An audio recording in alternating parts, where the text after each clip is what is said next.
उरलेल्या गायी पशूंचे पालन, तानेल्या जीवन वनामाची दिलं पाहिजे. आणि आता वळतो संप्राप्त अभंगाकडे. मला वाटते परिहार एवढासा पुरे आहे आजच्या कार्यक्रमाचा. उरलेल्या 45 मिनिटात अभंगाच्या पदापदाचं चिंतन करण्याचा विचार आहे. संप्राप्त सेवेसाठी निवडलेला गायीला गेलेला अभंग जगद्गुरु जगदवंदनीय वारकरी संप्रदायाच्या कलष्ठानी विराजमान असणाऱ्या माझ्या श्रीसंत तुकोबारायांचा सकळ जगाला चंद्रभागा मातेप्रमाणे पवित्र करणारा, गंगा मातेप्रमाणे पवित्र करणारा ही ज्ञानसरिता, ज्ञानसंहिता, ज्ञानगंगा अतिशय उच्च कोटीचा अभंग असून या अभंगाच्या द्वारे जगद्गुरु तुकोबाराय स्वतःचा स्वानुभव सांगतात. काय अनुभव आहे? जगाचा अनुभव आपल्यावर घेऊन तुकोबाराय बोलतायत. नरदेह मिळाला, मनुष्य जन्म मिळाला, अर्थात या संसारामध्ये आम्ही आलो. संसाराच्या समस्या कधी संपणाऱ्या नाहीत. नीट ऐका, गोड ऐका. संसारातल्या समस्या कधी संपणार नाहीत. सांगू, आईच्या गर्भातून या पृथ्वीवर आल्याबरोबर जी समस्या सुरू होते,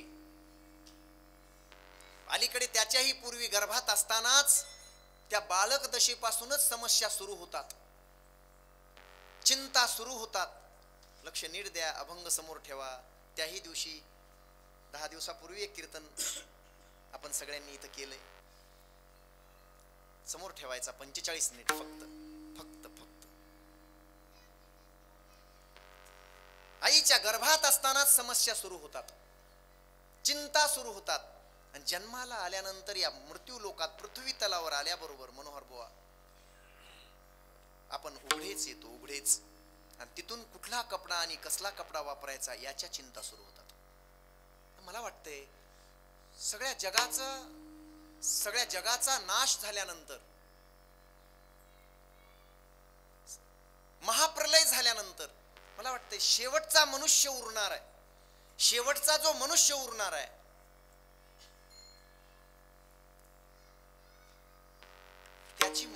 त्याची माती कुण करावी याची सुद्धा चिंता राहणार आहे. समस्या संपणार नाहीत. जग संपेल पण समस्या संपणार नाहीत. पृथ्वी तलावरचा शेवटचा माणूस मरेल त्यावेळी त्याच्या मुठमातीची चिंता असणार आहे. संसारात आलो म्हणजे या मृत्यू लोकात आलो, पृथ्वी तलावर आलो. आपण नरदेह मिळालाय, समस्या कधी सुटत नाहीत. एक सांगू, समस्या सुटणे किंवा चिंता मिटणे हा संसाराचा स्वभावच नाही. चिंता करणे हा संसाराचा स्वभाव आहे. विठाला विठाला विठाला विठाला विठाला विठाला. सांगू, संसार आणि चिंता या दोन गोष्टी बाजूला कधीच होऊ शकत नाही. संसार आला, चिंता आल्या, नाहीत होत. आता एक संपली दुसरी, दुसरी संपली तिसरी, तिसरी संपली चौथी. एक संपत नाही तोपर्यंत दुसरी समस्या येते. शिवाजी गुरुजी गुरुवरे फार चिंतन करायचे या गोष्टीचे. एका मालकाकडे 99 बैल होते, 100 बैल होते. आणि गडी चांगला होता, नोकरी धरली, दुपटीचा पगार दिला. त्याची ड्युटी होती रात्रीच्या वेळीची. त्याला झोपायला मिळालं नाही 4 दिवस. कारण मालकानं तसं सांगितलं होतं. काय? 100ला 100 बैल जेव्हा खाली बसतील तेव्हाच तू लोळायचं, झोपायचं. श्रीमंत बुवा विचार केला. 4 दिवस गेले, 5 दिवस गेले. अरे बैल तर बसत नाहीत, मला झोप मिळत नाही, करावं काय? शेवटी एके दिवशी 99 बैल बसले. एक 1.5 वर्षाचा बांड गोरा राहिला, गोरा. त्याला वाटलं आता याला बसविलं की आपल्याला झोप मिळेल. आता गोठा होता, पत्र टाकलेली, असा मोठा गोठा होता. त्या गोठ्यात 99 बसलेले दिसले आणि एकच गोर दिसलं त्याला. ते जवळ गेला आणि त्यांनी त्याचे पाय धरले, असे एकत्र केले आणि पायाला थोडं दाबून असं खाली बसवण्याचा प्रयत्न केला. झालं गडे म्हणला काम, आता रात्रभर झोप मिळणार आहे. त्यानं असं धरलं, दाबलं, त्याला खाली बसवण्याचा प्रयत्न केला. केल्याबरोबर महाराज, आता ते गोरच गोर गोरच आहे, ते भांड आहे. त्यानं असा हात सोडावं तेवढ्यामध्ये गोड्यानं टनकन उडी मारली. अशी उडी मारली, उडी मारल्याबरोबर वरच्या पत्राला लागली. धाडकन पत्र वाजले. 99 बसलेली उठून उभा राहिले. असं वाटतंय कदाचित की काम संपत आली, ते संपत नाहीत. कधीच समस्या संपल्या नाहीत, कधीच समस्या संपत नाहीत. लक्ष द्या, लक्ष द्या. कोणीच म्हणायचं नाही की चिंता मिटल्या. कधीच म्हणायचं नाही. संसाराचा स्वभाव आहे चिंता वाढवणे, चिंता मिटविणे नाही. कुठे मिटतात मग चिंता? चिंता कुठे मिटतात? फक्त परमार्थात मिटतात. सांगू, संसारामध्ये अनंत चिंता आहेत. का? अनंत समस्या आहेत आणि अनंत इच्छा आहेत. तुम्ही म्हणाल चिंतेचा जन्मच कुठून होतो सांगा? चिंतेचा जन्म इच्छेतून होतो, इच्छेतून. आणि इथं बसलेल्या माझ्यासह प्रत्येक माणसाला अनंत इच्छा आहेत. दुःख फक्त त्याचं आहे, अनंत इच्छा आहेत. तुम्ही असं समजू नका की परमार्थात चिंता नाही. अहो आहे ना, चिंता परमार्थातही आहे, पण परमार्थात एकच चिंता आहे. संसारात अनंत चिंता आहेत, परमार्थात एकच चिंता आहे. ती तुकोबारायांना होती. ऐसी चिंता करी सदा सर्व काळ, ऐसी चिंता करी सदा सर्व काळ, ऐसी चिंता करी सदा सर्व काळ, ऐसी चिंता करी सदा सर्व काळ. हे रात्रंदिवस हेची तळमळ,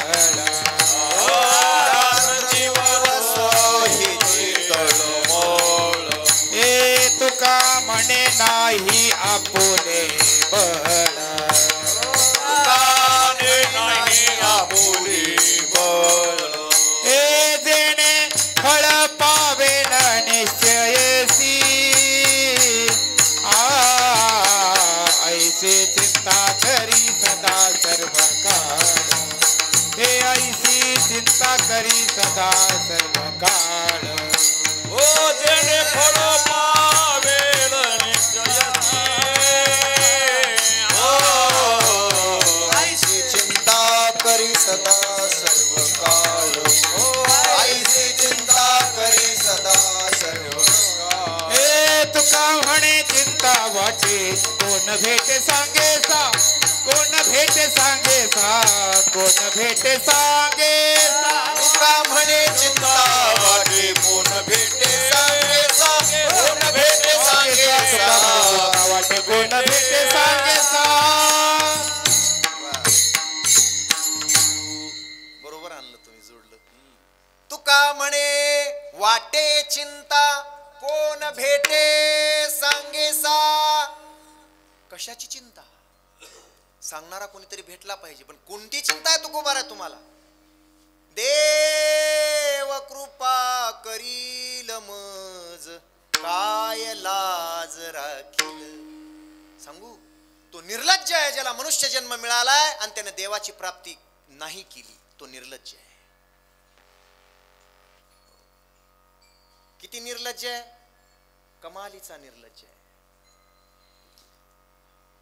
माणसाच्या नरदेहासारखा नरदेह मिळून जो देवाला आपलंसं करू शकला नाही, काय मी उद्धार पावीन, काय कृपा करील नारायण. ऐसे तुम्ही सांगा संत जन, करा समाधान. तिथं समाधान आहे. समाधान जिथं आहे तिथं चिंता नाही. लक्ष द्या, लक्ष द्या. जिथं समाधान आहे तिथल्या सगळ्या चिंता संपलेल्या आहेत. संसारामध्ये अनंत चिंता आहेत, परमार्थात एकच चिंता आहे. कोणती? देव कृपा करील मज काय लाज राखील. अरे मी असाच जर मेलो तर निर्लज्ज म्हणून मेलो असं समजा, आणि देवानं कृपा जर केली तर खरी माझी लाज राखली. मनुष्य नरदेहाला आलेलं सार्थक झालं. काय गोड अभंग आहे महाराज, किती गोड अभंग आहे. काय आहे गुरुवर्य म्हणायचे,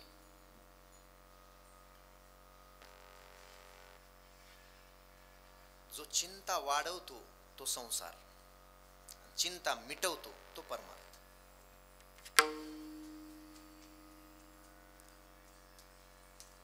एक सांगू, एक इच्छा पूर्ण झाली लागलीच दुसरी इच्छा आपल्या समोर येते, तो संसार. एक इच्छा पूर्ण झाली. काय आहे परमार्थामध्ये इच्छा कशाची आहे? कशाची? फक्त एकच देव आहे आणि त्या देवाला प्राप्त करण्याची एकच इच्छा आहे आणि तेवढीच चिंता आहे. इच्छा आहे म्हणून चिंता आहे. इच्छा पूर्ण झाली, चिंता मिटली. तुकोबारा इथं पुढचं बोलतात, अवघी चिंता वारली. काय शब्द आहे तुकोबारायांचा, काय प्रयोजन आहे. मी त्या दिवशी बोललो, आजही तोच शब्द उच्चारतो. तुकोबारायांनी प्रत्येक अभंगात, थोडा बेस द्या, तुकोबारायांनी प्रत्येक अभंगामध्ये पाचरी मारल्यात. पण आता इथं म्हणजे इथं आमचे पांचाळ महाराज उपस्थित आहेत. मी त्या दिवशी बोलून गेलो, आमच्या गावचे सुतार, तुम्ही आताही जाऊन विचारा माझ्या गावात, पाचर मारल्याशिवाय कुठलाही नांगर नाऊत त्यांनी भरलाच नाही आयुष्यात.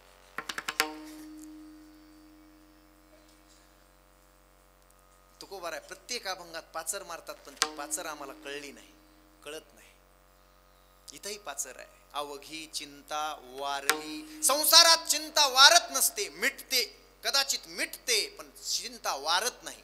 वारत नाही म्हणजे मरत नाही. सांगू, थोडं कळण्यासारखं सांगतो.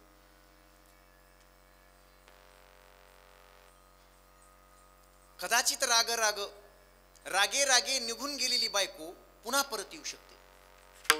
नीट लक्ष द्या. त्रास कोणाचा आहे सध्या जगाला? बायकोचाच. मायबापाचा अजिबात नाही.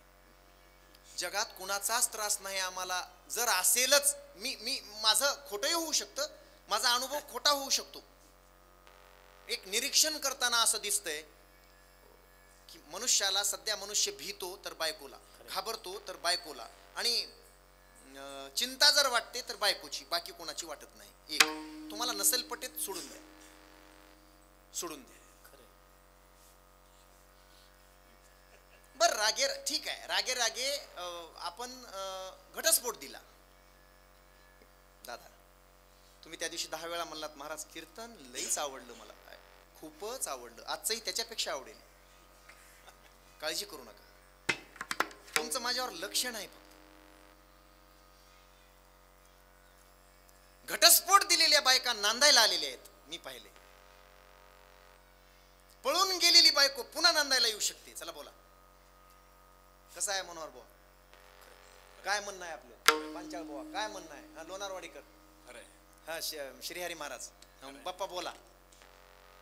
होऊ शकतंय, पण मेलेली कशी येऊ शकेल? तुकोबारांची पाचर कसली आहे बघा. उजळले भाग्य आता, अवघी चिंता वारली, मिटली नाही. अवघी चिंता पळाली नाही, पळून गेली नाही, वारली. आता चिंता निश्चिंत झालो. आता निश्चिंतीने पावलो विसावा. खुंटलिया हवा किंवा धावा तृष्णेची. तृष्णा म्हणजे इच्छा. इच्छा संपली, चिंता मिटली. इच्छा संपली, चिंता मिटली. इच्छा कधी संपली नाही माणसाची संसारातली, म्हणून चिंता कधी मिटली नाही. मला अभंग सोडवायला आता फार मजा येईल.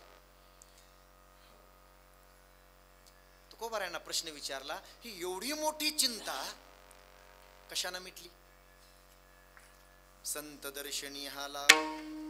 हा लाभ कशाने झाला? फक्त देवाच्या दर्शनाने नाही, संतांच्या दर्शनाने झाला. संत दर्शनी हा लाभ. कोण जोडला? पद्मनाभ. ज्याचा जन्म पद्मनाभ, ज्याच्या नाभी कमलातून कमळाची उत्पत्ती झाली, तो पद्मनाभ, तो परमात्मा मला जोडला गेला. पद्मनाभ जोडला. महाराज मग कुठे ठेवला एवढा मोठा देव?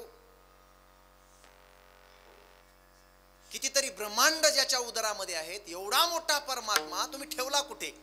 तुकोबाराय म्हणतात, संपुष्ट हे हृदय पेटी. परमात्म्याला साठवण्यासाठी ह्या जगात जागा पुरत नाही, पण हृदयात मात्र तो साठविला हरी, साठविला हरी. साठविला हरी, हो साठविला साठविला हरी, जय हो. साठविला हरी, साठविला हरी, साठविला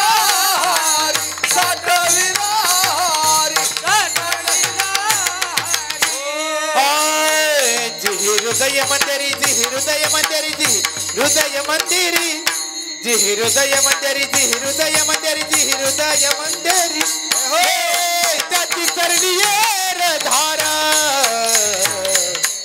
झालाच फल व्यापार हो जी हृदय मंदिरी जी हृदय मंदिरी जी हृदय मंदिरी जी हृदय मंदिरी जी हृदय मंदिरी जी हृदय मंदिरी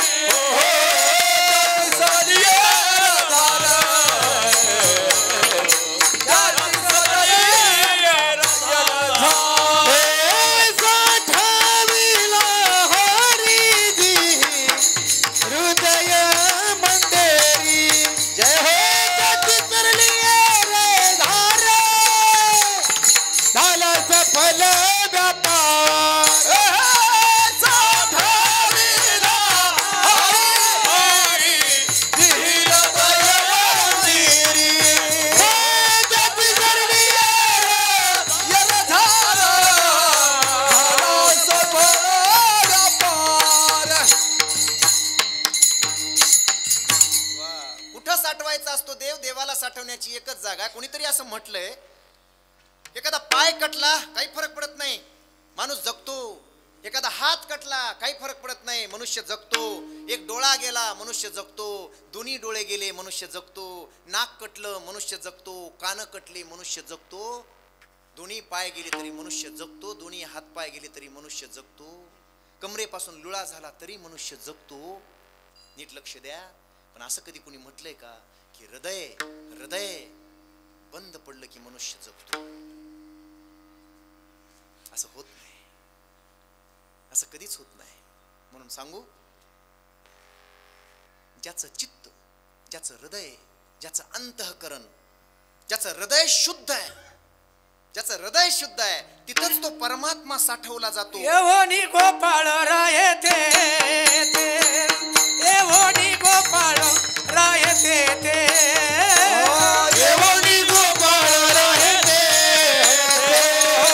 येवोनी गोपाळ राये ते म्हणे चित्त करारे निर्मळ, तुका करारे निर्मळ, म्हणे चित्त करारे निर्मळ, तुका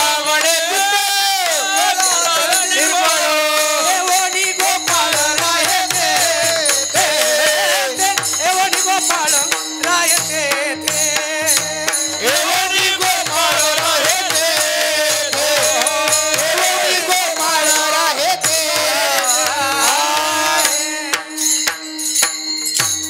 बाकी काही नाही शुद्ध झालं तरी चालेल, पण चित्तच शुद्ध करायला सांगतात. प्रत्येक संत अंतःकरण शुद्ध करायला राहतात. त्यांना माहित आहे देवाचं वास्तव्य, आणि देव जर साठवता येत असेल तर तो हृदयातच साठवता येतो. च्या पलीकडे कुठेच देवाला ठेवता येत नाही. आम्ही खिशात ठेवतो, वर लावतो, फोटो लावतो, गळ्यात ठेवतो, कुठंच साठवता येत नाही.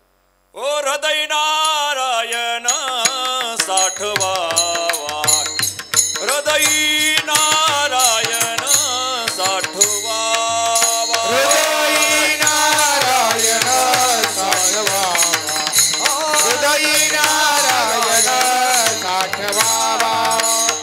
ओ कोठेही चित्ताची नसावे बंधन, हृदय नारायण साठवावा, हृदय नारायण साठवावा. कोठेही चित्ताची नसावे बंधन, हृदय नारायण साठवावा, हृदय नारायण साठवावा. एवढा मोठा परमात्मा कुठे साठवता येतो? हृदयात साठवता येतो. म्हणून हृदय शुद्ध असेल तर परमात्मा साठवला जातो. तुकोबाराय बोलतात. आणखी एक अभंग आहे गोड, हो हृदय बंदी खाना नाही, भावे गावे गीत शुद्ध करोनिया चित्त. हा, इथंही पाचर आहे, शुद्ध करोनिया चित्त ही पाचर आहे. भावे गावे गीत गातो. मला कुणीतरी लांबसर काल का परवा कुणीतरी म्हटलं, वर्गात गुरुजी शिकवत होते, वर्गात गुरुजी शिकवत होते किंवा कीर्तनात महाराज बोलत होते, महाराज आईवर बोलत होते, महाराज इतकं सुंदर बोलत होते, गुरुजी एवढं सुंदर बोलत होते, अक्षरशः अर्धा तास बोलता बोलता सगळे मुलं रडायला लागली, हुमसून रडायला लागली, धुमसून रडायला लागली. रडणं आवरत नव्हतं, सगळे विद्यार्थी रडत होते. विद्यार्थ्याकडे पाहून गुरुजी सुद्धा रडत होते. सगळ्यांच्या डोळ्याला अक्षरशः धारा लागलेल्या होत्या. पण पाठीमाग बसलेला एक विद्यार्थी मात्र मोठमोठ्यानं हसत होता. असं का हसत होता? कोणीतरी त्याला बाहेरून आलेल्या माणसानं विचारलं. सगळा वर्ग आईच्या कविता ऐकताना आणि आईवरचं भाष्य ऐकताना आई सांगतायत गुरुजी हो, आणि सगळा वर्ग दुमसून रडतोय, हमसून रडतोय. तू का हसतोयस? त्या पोराचं उत्तर गोड होतं, मी गुरुजीच्या बाजूलाच राहतोय म्हणला.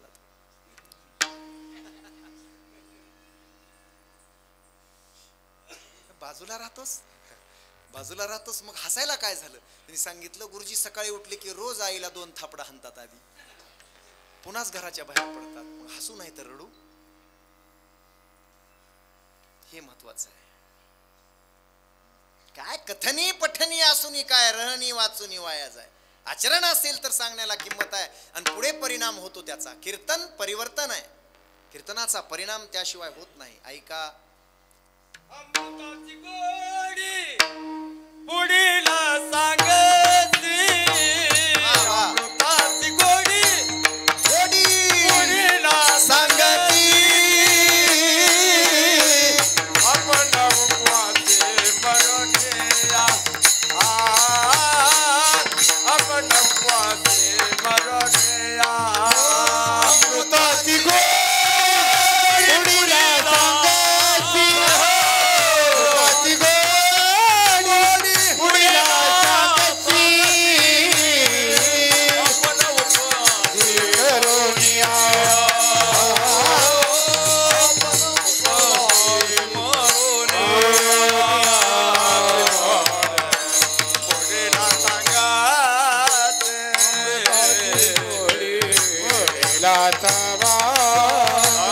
अमृताची गोडी पुढीला सांग, अमृताची गोडी अमृताची गोडी पुढीला सांगती, अमृताची गोडी पुढीला सांगती. आपण उपवासी मरोनिया, आपण उपवासी मरोनिया. अमृताची गोडी पुढीला सांगती, अमृताची गोडी पुढीला सांगती. आपण उपवासी मनोनिया, आपण उपवासी मनोनिया.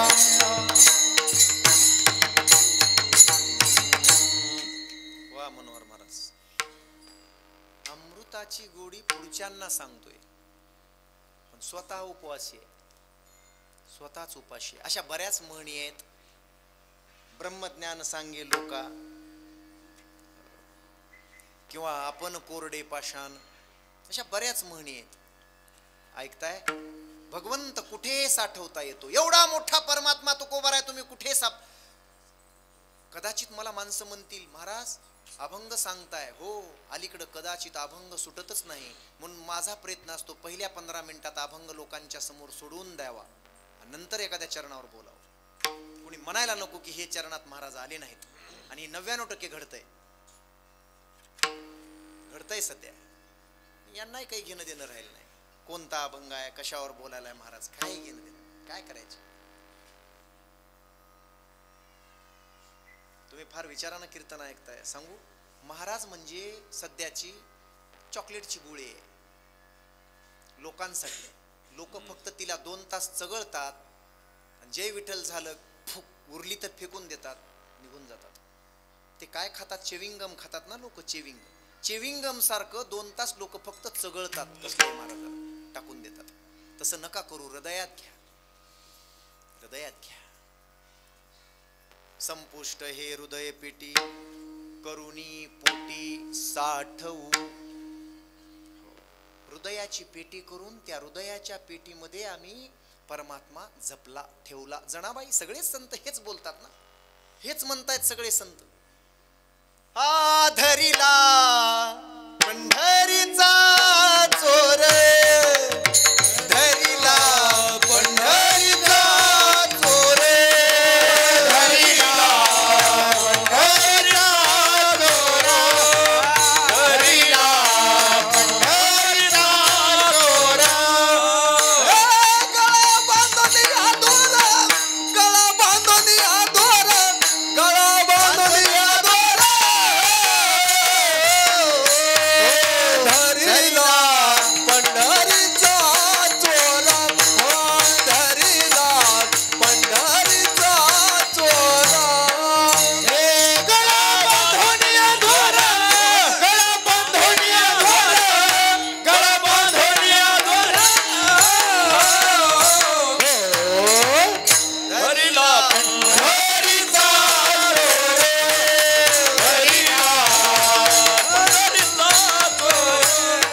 बंदीखाना केला, हृदय बंदीखाना केला, आत विठ्ठल कोंडीला. हे महत्वाचं आहे. हृदयात साठवता येतो. तुकोबाराय तीच भाषा बोलतात की आम्ही परमात्म्याला हृदयात साठवलं, संतांच्या कृपेने परमात्मा मिळाला, माझं भाग्य उजळलं. भाग्य होतच, प्रत्येकाचं भाग्य आहेच, ते भाग्य होतच, ते संतांनी उजळविलं आणि परमात्मा मिळवून दिला, तो आम्ही हृदयात ठेवून जपला. तुकाराम महाराज, परमात्मा तुम्ही हृदयात ठेवला, जपला, एवढं हे होण्यासाठी आणि परमात्मा प्राप्ती होण्यासाठी याला कारण काय? याला कारण कशामुळे झालं हे सगळं? तुकोबाराय म्हणतात कशामुळे झालं नाही, परमात्मा होताच तैसा हृदयामध्ये रामू, असता सर्व सुखाचा आराम. सर्वा घटी राम देहादी, एक सूर्यप्रकाश सहस्र. अरे हरि व्यापक सर्वत्र समाना,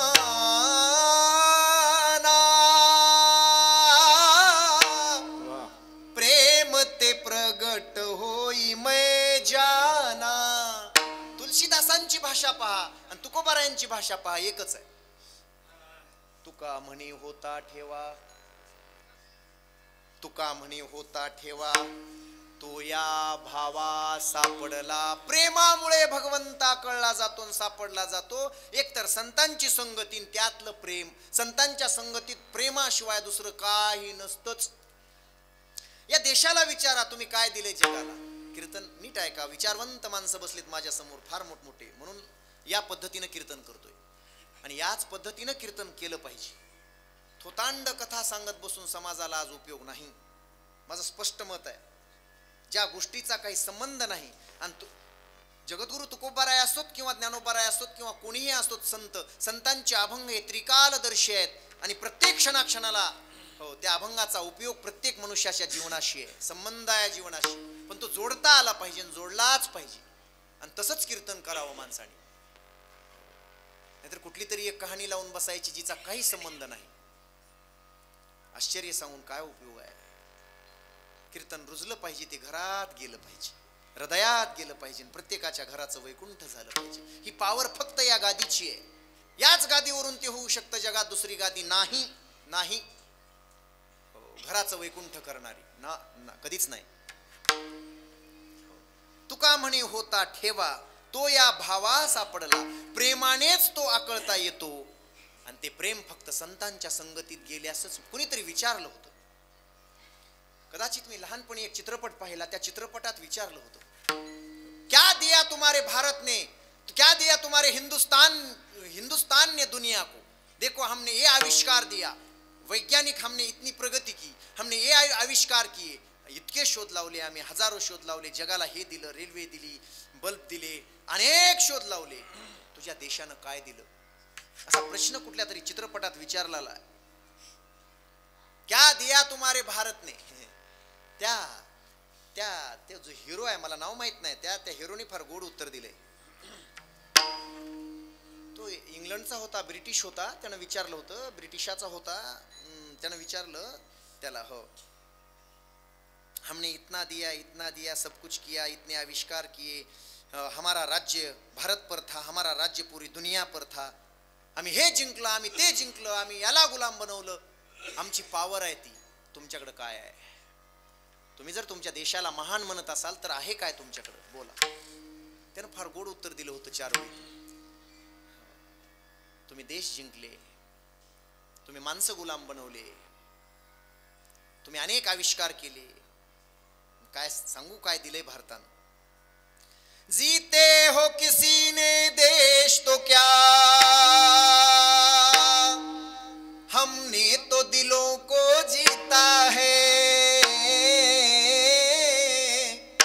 जहाँ राम अभी तक है नर में, नारी में अभी तक सीता है. ओ कितने पावन है लोग यहाँ, हो कितने पावन है लोग जहाँ.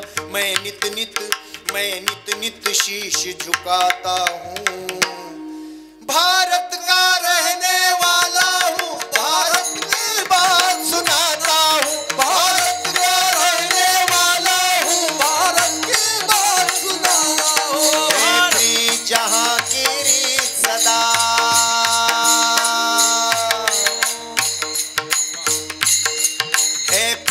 जहाँ की रीत सदा मैं गीत वहाँ के गाता हूँ। भारत का रहने वाला हूँ, भारत की बात सुनाता हूँ, भारत का रहने वाला हूँ, भारत की बात सुनाता हूँ। भारत माता की जय. तुम्ही म्हणू नका पाकिस्तानातून आलात. भारत माता की आलं पाहिजे. कुणी भारत माता की जय म्हणलं की जय आला पाहिजे, देशाचा आला पाहिजे, जय जयकार आला पाहिजे. इथं कमी पडतो आम्ही, इथं निश्चित आम्ही कमी आहोत. म्हणूनच इंग्रजांनी राज्य केलं, म्हणून बाबरांनी 1528 ला मंदिरं पाडली. आम्ही इथंच कमी पडतोय. केला पाहिजे जय जयकार, केला पाहिजे चांगल्यांचा जय जयकार, केला पाहिजे अन्नदान करणाऱ्यांचा जय जयकार, केला पाहिजे इथं येऊन सोमेश्वर भगवंताच्या चरणी आपला भाव समर्पित करून एवढं मोठं अन्नदान भजन कीर्तन करणाऱ्याचा जय जयकार घेतलं पाहिजे. मुखानं तशा सज्जनांचं नाव, गुरुजी सारख्यांचं अभंग. मला वाटतंय पदापदाचं चिंतन झालंय. विस्तारानं फक्त 20 मिनिट बाकी आहेत आपल्याकडं, विषय नाहीत. पदापदाचं चिंतन अभंगाचं झालंय. विठाला विठाला विठाला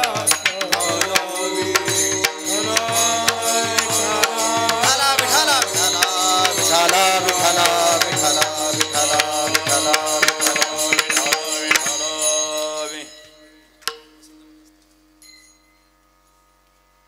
कृष्णा महाराज बोला, संसार आहे चिंता नाही. विस्तारानं एखाद्या चरणाचा विचार करू. प्रकाश दादा बोला, संसार आहे आणि असा मनुष्य आहे संसारामध्ये की त्याला चिंता नाही. जस्ट विस्तारात नाही बोलत, शहाणी माणसं बसलायत आपण खूप. चिंता नाही असा मनुष्य पृथ्वी तलावर सापडणार सुद्धा नाही. बसा बाबा बसा, घेतो प्रसाद नंतर. तर बोलू का प्रसाद खाऊ? नंतर द्या मला, नक्की द्या, नक्की हातात ठेवा.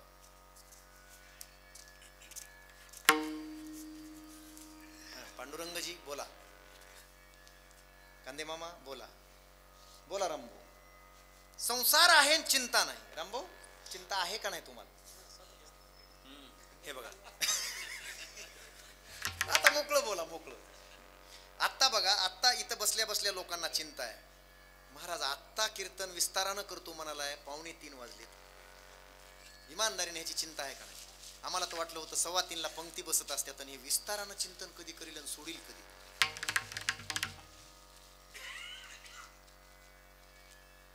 आता डॉक्टर प्रकाश फड आलेत. शेवटची चाल मला म्हणायला मिळते का नाही, चिंता सुरू झाली का?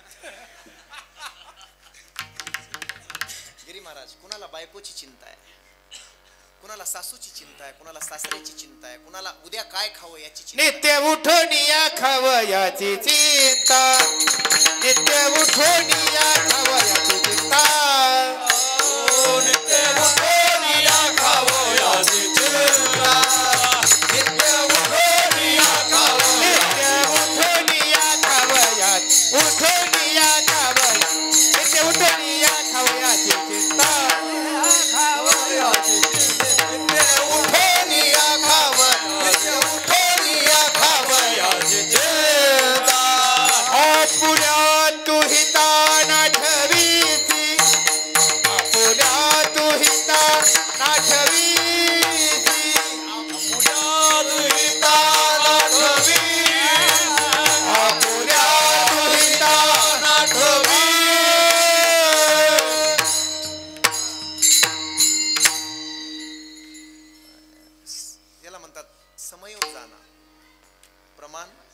पण असं विस्तार नाही करायचा.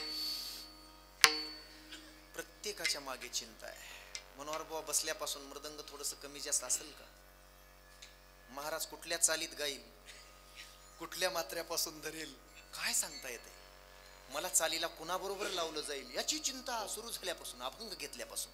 इथं बसलेल्या प्रत्येकाला चिंता आहे. इथं काही लोक आता चिंता करायलेत की आता इकडे बसलेले भैया हा कुठला महाराज आहे, नवीनच बघालोय मी, अशी चिंता आहे. नाही मी याचा शोधच घेतो. चिंता ही एक सांगू, चिंतेनं माणूस पुरता खलास होतो. चिंता चिंता समाख्याता बिंदू मात्रेन विशेषता सजीवम दहते चिंता निर्जीवम दहते चिता. फार गोड सुभाषित आहे. चिंता आणि चिता फार जवळच्या बहिणी बहिणी आहेत. दादा, चिता निर्जीव वस्तू झाली की तिला चिता दिली जाते, पेटवली जाते. आणि आपल्याला चिता लावायची गरज नाही, अग्नी लावायची गरजच नाही. चिंतेनच माणूस जळून जातो. काय म्हणे गुरुजी म्हणत असत आपले, एक फार मोठा पैलवान होता, फार मोठा. मराठवाड्यात त्याचा हात कोणी धरत नव्हता, इतका जबरदस्त पैलवान. आणि तो नेहमी यायचा महाराजाच्या पुढं. काय परमार्थन, काय गोष्टी हाणतान, काय सांगता, तुम्हाला काय चिंता आहे, लोकांचंच खाता, लोकांचेच पॉकेट घेता. म्हणजे म्हणतात लोक, काय झालं ना म्हणायला. मला वाटतंय, मला जर लोक 10,000 रुपयाचं पॉकेट देत असतील, ऐका ना दादा, 12 वर्षापूर्वी हे मनोहर बुवा सोबत आहेत माझ्या, आम्ही गुरुबंधू आहेत. मी म्हणायचं की मला इथं जिरेवाडीत एखादं तरी कीर्तन मिळेल का. 15 वर्षानंतर तरी मिळावं, पण जिरेवाडीच्या क्षेत्रावर, चाकरवाडीच्या क्षेत्रावर मला कीर्तन मिळावं. ते 5-6 वर्षातच होऊन गेलं. 12-15 वर्षानंतरची चिंता होती मला. इथं मला कीर्तन, मी अभ्यास करतोय, मला कीर्तन मिळालं पाहिजे तर खरं आहे, माझी चिंता मिटेल. परमार्थात असून सुद्धा ही चिंता होती. आणि मी म्हणायचं, मला नारळ जरी दिलं आणि इथं कीर्तन दिलं तर चांगलं होईल. वा, आज लोक 10,000 रुपये देतात, वरून नारळ देतात, वरून कपड्याचा आहेर देतात. नीट ऐका बरं, कीर्तन 10,000 रुपये देऊन, कपड्याचा आहेर देऊन, मला माझी पूजा करून, माझा पत्रिकेत एवढा मोठा फोटो छापून, युट्यूबला माझं कीर्तन पाठवून, एवढ्या अट्टासानं लोक कार्यक्रम घेतात. जिथं फुकट करतो, नारळावर करतो अशी अपेक्षा होती, ही चिंता होती मनात. मला वाटतंय आज 1000 पटीनं परमात्म्यानं ते मला दिलंय. तीही 15 वर्षानंतर नाही, 5च वर्षात जर दिला असेल तर बंडोपंत महाराजा, तुझा कान तूच धर. आणि मग 10,000 रुपये देऊन कीर्तन घेऊन जर दुसरीकडचे 20 मिळत असतील तर तू तिकडं जातोस इथलं सोडून देऊन. खरं का खोटं? नाही, राग यायला पाहिजे या गोष्टीचा. अरे 1000 रुपयाचं पॉकेट दिलंय वाजवायला तुम्हाला, 2,000चं दिलंय, आणि तरी सुद्धा एखादा म्हणला अचानक 5,000 रुपये देतो, मनोहर बुवा तुम्ही यायलाच पाहिजे. मनोहर बुवा इकडं म्हणतोय, मग नाही, माझ्या मामा सासऱ्याचा मामा मेलाय, मी तिकडे काय अवघड आहे. कोणाला नाही चिंता. गुरुवर्य सांगायची, जगातल्या सगळ्या चिंता 3 प्रकारामध्ये येतात. चिंतन आहे का? जगातल्या अख्ख्या चिंता संसारातल्या, परमार्थात एकच चिंता आहे. लक्ष द्या. आणि जगातल्या सगळ्या चिंता 3 प्रकारात येतात. कुठल्या प्रकारात महाराज? 3 प्रकारात. एक, प्रत्येक मनुष्याला उत्कर्षाची चिंता आहे. ऐकताय? प्रत्येक माणसाला उत्कर्षाची चिंता आहे. इथं बसलेल्या प्रत्येकाला मी ठामपणे सांगतो, उत्कर्षाची चिंता आहे. लक्ष द्या, लक्ष बाहेर नका देऊ. आता त्या दिवशी सांगून गेलो मी, इकडंच लक्ष द्या कीर्तनाकडे. झालं 15 मिनिट, 10 मिनिट, 15 मिनिट. यापेक्षा चांगली चाल म्हणायला आली पाहिजे. संपला विषय माझा. दादा, आता अंगावर शर्ट आहे तुमच्या 1000 रुपयाचं, मला त्याचं बघितलंय मी त्या पिक्चर मध्ये, तसलंच घ्यायचे 2000च घेणार आहे. डोक्यात आहे ही चिंता आहे. त्याला म्हणतात उत्कर्षाची चिंता. कशातून निर्माण होते चिंता? प्राप्त झालेल्या परिस्थितीतून उत्कर्षाची चिंता निर्माण होते. प्राप्त झालेल्या परिस्थितीतून उत्कर्षाची चिंता निर्माण होते. प्राप्त झालेली परिस्थिती आणि त्या परिस्थितीतलं असमाधान उत्कर्षाची चिंता करायला लावतो. का? 10,000ची नोकरी मिळावी वाटत होती, 50,000ची मिळाली आहे, प्राप्त झालंय, पण तिच्यातही असमाधानी नाही. लाख रुपयाची असायला पाहिजे. प्राप्त परिस्थितीच्या, लक्ष द्या, प्राप्त झालेल्या परिस्थितीतील असमाधानातून जी चिंता निर्माण होते त्याला उत्कर्षाची चिंता म्हणायचं. काय झालं असं नाही कळणार. प्राप्त म्हणजे जे भेटावं वाटलं होतं ते भेटलंय, पण भेटल्यानंतर सुद्धा चिंता का? बस उत्कर्षाची चिंता ही प्रत्येकाला आहे, प्रत्येकाला आहे. एक दोन गोष्टी सांगून जातो. वाडा होता जुना, वाडा खोदता खोदता खोदता खोदता हंडा लागत होते म्हणा पूर्वी, असतील सोन्याच्या मोहराने भरलेला हंडा लागला. त्या माणसानं तो हंडा उचलला, रुमालाने पुसला, असा चकाचक केला आणि ठेवला. हंडा लागला, सोन्याचा हंडा लागला. एक प्रश्न विचारू तुम्हाला, इकडे लक्ष द्या माय. एक प्रश्न विचारतो माझ्या बहिणींना. 5,000ची साडी जर मालकाने आता आणली असेल 5,000ची, असं वाटलं होतं लग्न झाल्यानंतर की 1000च्या 700च्या 500च्या साड्या आहेत, त्या मंत्र्याच्या बायकोसारखी कधी 10,000ची साडी मिळेल. जर ती आता मिळाली असेल 10,000ची साडी, तर समाधान राहायला पाहिजे का नाही?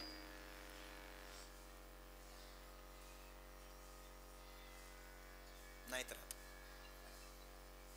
काय म्हणतात माहित आहे बुवा, हिला जर चांदीची किनार असती तर, हिला जर सोन्याची किनार असती तर किती चांगलं. अशी साडी मिळेल का? पुढे पुढे उत्कर्ष झाला पाहिजे ही चिंता आहे. सोन्याचा हंडा लागलाय, सोन्याचा हंडा त्यानं उचलला, पाहिला खाली ठेवला आणि अशा कपाळावर आठ्या पाडून असं करून बसला, डोक्याला हात लावून. असा मित्र आला, म्हणाला अरे हंडा लागलाय म्हणून सोन्याचा तुला. तो म्हणला होय, बस. अरे म्हणजे सोन्याचा हंडा लागलाय तू एवढी का चिंता करीत बसलायस? आता कशाची चिंता आहे तुला? सोन्याचा हंडा असले 10 बंगले तयार होतील. ते म्हणला त्याची चिंता नाही रे, नीट आहे का?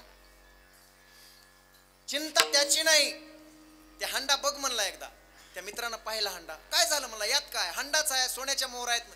ते म्हणला या हंड्यावर लिहिलंय हंडा क्रमांक 10, बाकीचे 9 कुठे गेले त्याची चिंता करीत बसले.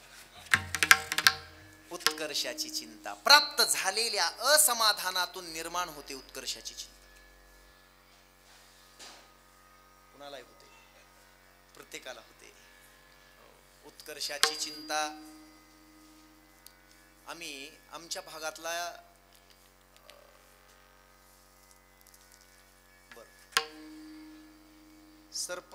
ग्रामपंचायतचा सदस्य व्हावं ही इच्छा असते.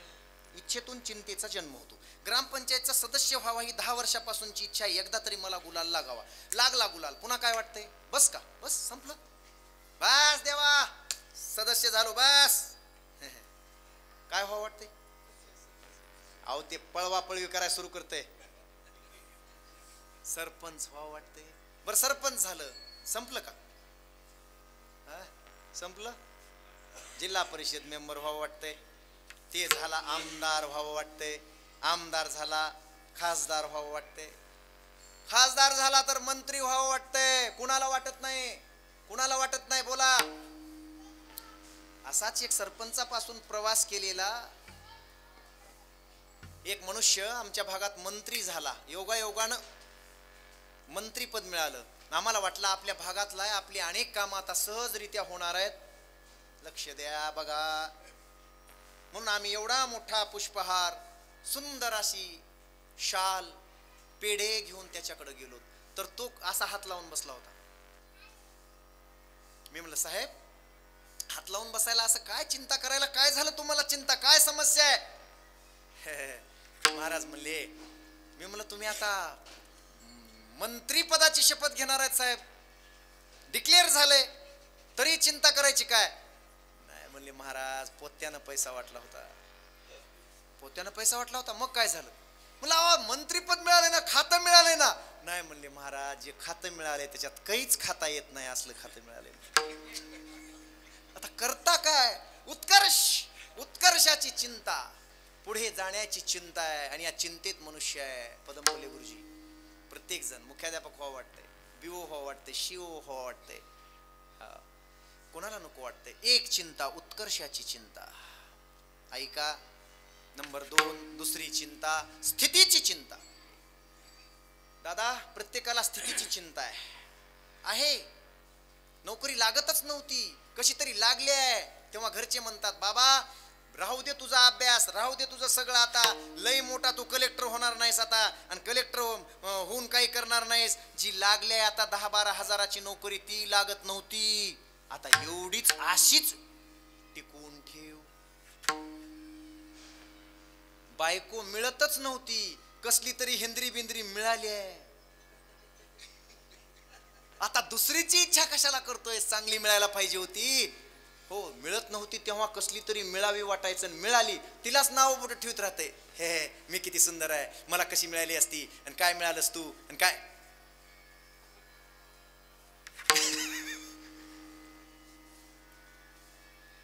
अभंग डोळ्यासमोर ठेवायचा.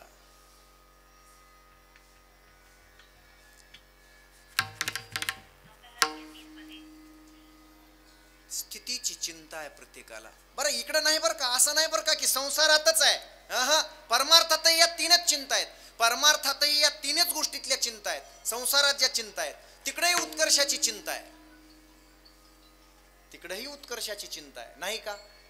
देव एकदा भेटला, पुन्हा पुन्हा भेटावा. बरोबर आहे. आता बघा, उत्कर्ष झाला.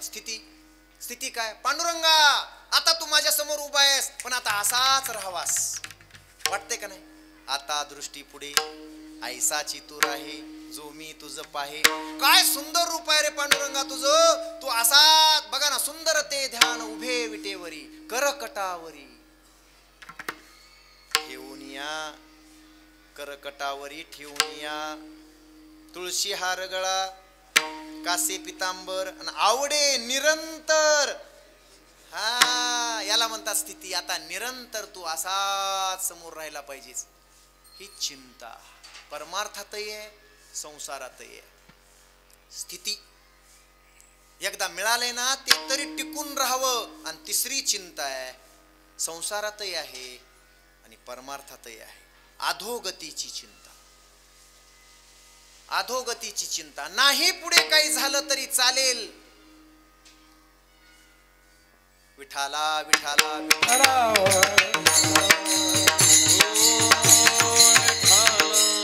एक श्रीमंत महाराज, एक विनंती करतो तुम्हाला. म्हणजे मी फार लहान आहे बाबा. मी तुम्हाला विनंती करतो, या समितीला विनंती करतो, या मंदिराच्या कमिटीला विनंती करतो, या मंदिराच्या काय ट्रस्टला विनंती करतो. कीर्तन जर सोमेश्वर भगवंतासाठी असेल तर महाराज तिकडं उभा केला आणि लोकांचे तोंड इकडे केले तर. मी 2-3 कीर्तन इथं केलेत, त्यातला अनुभव घेऊन तुम्हाला बोलतोय, बाकी काही कारण नाही. नंतर आपण याच्यावर चर्चा करू.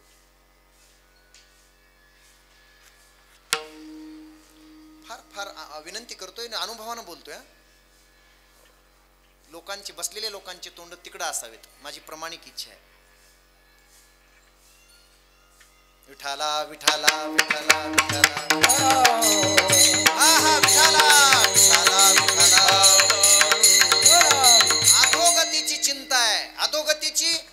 देवा तू मिळालायस, आता तू कायमचा माझ्यापासून कधीच जाणार नाहीस, म्हणजे अधोगती होणार नाही. सोपं उदाहरण देऊ. गळ्यामध्ये ही तुळशीची माळ आहे, नाही वाढली तरी चालेल, याच्यापेक्षा नाही मोठी झाली तरी चालेल, पण ही जाऊन ही तुटून कवड्याची माळ गळ्यात येऊ नये आणि गोंधळ म्हणायची, गोंधळ खाण्याची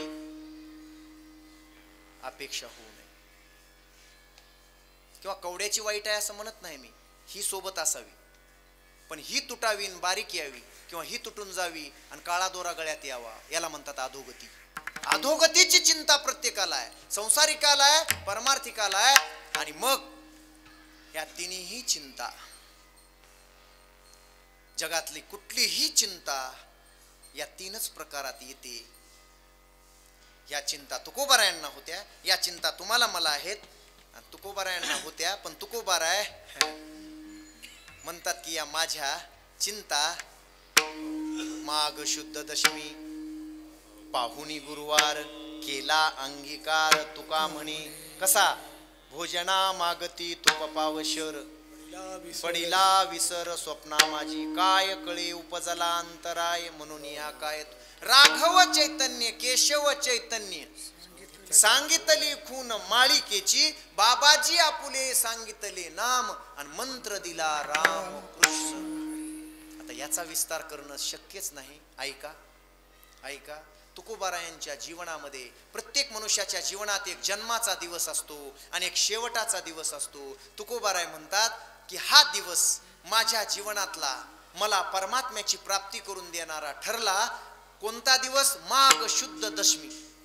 का तर मला रामकृष्ण हरी नामाचा मंत्र माझ्या गुरुदेवानी दिला, म्हणजे संतांनी दिला. त्यांचा हात माझ्या मस्तकावर पडला आणि माझी सगळी चिंता मिटली. अभंगाचं पहिलं चरण. उजळले भाग्ये आकाश, उजळले भाग्ये आकाश,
संपलाय. मी तुम्हाला बोललो तेवढा वेळ बरोबर झालाय, आम्हाला थांबायचे. 1 मिनिट सुद्धा नको कुणाचा. सुरुवात कधीही झाली तरी बरोबर वेळेला सोडावं. तर 2:15 मोकळं करून द्यायचं आपलं बोलणं आहे. 2 मिनिटात मोकळं करतोय. उजळले भाग्य आता अवघी चिंता वारली. दादा, सप्ताहामधून एका महाराजांनी सांगितलं, काय चिंता करत बसलायत श्री संत वामन भाऊ महाराज, काय चिंता करीत बसलायत पाटील, काय चिंता, कशाची चिंता आहे? पाटलांनी सांगितलं, परीस असतो म्हणे, परीस. महाराज म्हणाले, हो असतो ना. कसा असतो महाराज, आम्हाला माहित नाही. श्री संत वामन भाऊनी सांगितलं, परीस हा दगडामध्येच असतो. हे जे दगड आहेत, गोटे आहेत, त्याच्यातच असतो. एवढाच खडा असतो परीस. त्याची फक्त परीक्षा झाली पाहिजे. तो म्हणाला की मी परीक्षा करीन. आणि त्या दिवसापासून खिशात एक एवढा खिळा ठेवला त्यानं, आणि त्या खिळ्याला उचलायचा दगड, लावायचा, सोडायचा, उचलायचा दगड, लावायचा, सोडायचा. परीस जो असेल त्यानं लगेच लागलीच सोनं होतं खिळ्याचं. तो फिरत राहिला. महाराज, परीस काही सापडला नाही, खिळा काही सोन्याचा झाला नाही. नीट आहे का? नाही झाला. आणि त्याचा तो खिळा ठेवून खिसा फाटला शेवटी. त्यानं काय केलं, नंतर एक पट्टी करून घेतली लोहाराकडे जाऊन, आणि ती पट्टी आपल्या करदोड्याला बांधली आणि इथं सोडून दिली. उचलायचा दगड, लावायचा, फेकून द्यायचा, उचलायचा, लावायचा, सारखं हेच काम असल्यामुळे उचलायचा दगड, लावायचा, फेकून द्यायचा. असं करून बघायला त्याला वेळच मिळायचा नाही.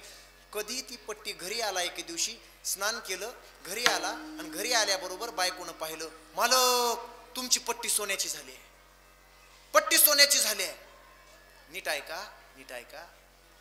त्यानं खाली पाहिलं असं, अरे बाप रे, सोन्याची झाली आहे, पण कुठल्या खड्यानं झाली?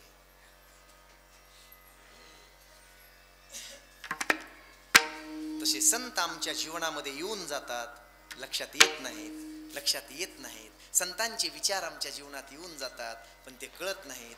कुठल्या दगडानं पट्टी सोन्याची झाली आहे, कुठल्या परिसानं झाली आहे, त्याला नाही कळलं. पुन्हा शोधित राहिला, कशाचा परीस?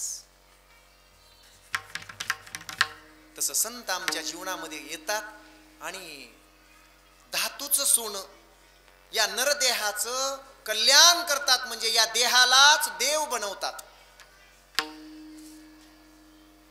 त्याला म्हणतात भाग्य उजळणे.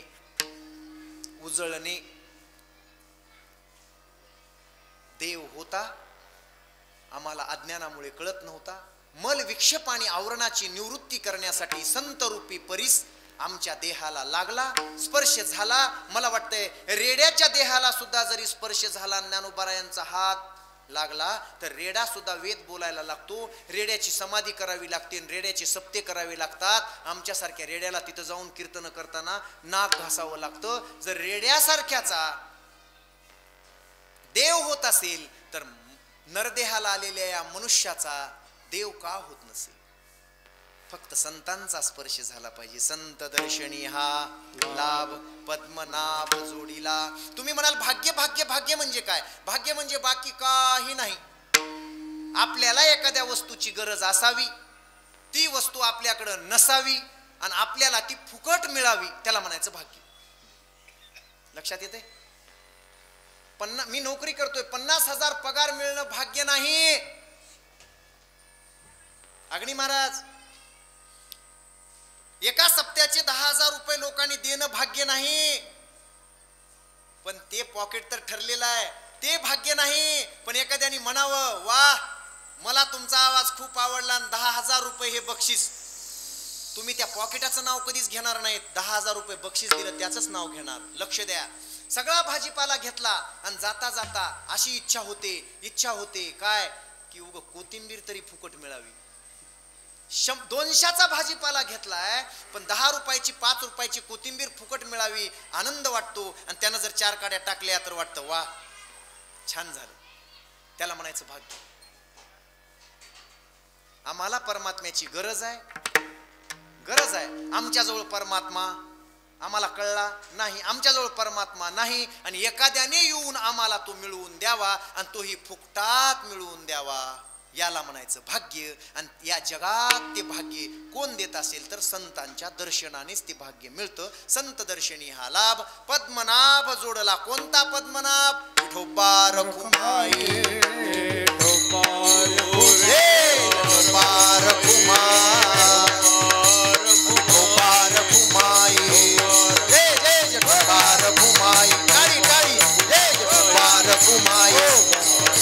ज्ञानेश्वर माऊली, ज्ञानराज माऊली, माऊली ज्ञानराज, ज्ञानेश्वर माऊली,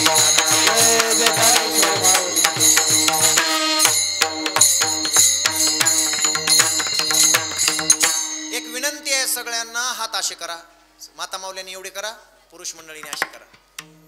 ओम नमः शिवाय, हरि ओम नमः शिवाय.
सोमेश्वर भगवान की जय. नमः पार्वते पते शिव हर